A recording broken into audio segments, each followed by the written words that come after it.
আল্লাহর নবী বলছে বেঈমানের সাথে আমাদের সাথে চুক্তি, বেঈমান নামাজ পড়ে না, আমরা নামাজ পড়ি। নবীজি বলছে এটা চুক্তি, আহাদ, অঙ্গীকার। এটাও অঙ্গীকার আমাদের, তোরা সেজদা দিবি না, আমরা সেজদা দেব। নবীজি বলছে ফারকুমা বাইনানা ওয়া বাইনাল কুফরি ওয়াশ শিরক তারকুস সালাহ। নবীজি বলছে আমাদের মাঝে আর কাফের মুশরিকের মাঝে পার্থক্য হলো নামাজ ছেড়ে দেওয়া।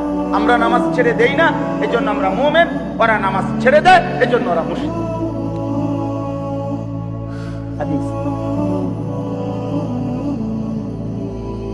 অতএব বেনামাজি ঈমান ইসলামের মধ্যে তার কোনো আলোচনাই নেই, মুসলিম সম্প্রদায়ের মধ্যে তার কোনো পরিচয়ই নেই।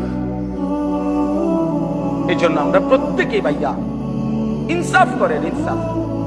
কোনো যুক্তি নাই, কোনো কারণ নাই, নামাজ না পড়ার পিছনে কোনো যুক্তি নেই, কোনো কারণ হইতে পারে না, কোনো কারণ। চোখের সামনে যাদের সন্তান এই বেনামাজি জিন্দেগি হয়ে বরবাদ হয়ে যাচ্ছে, আপনারা একটু দয়া করেন।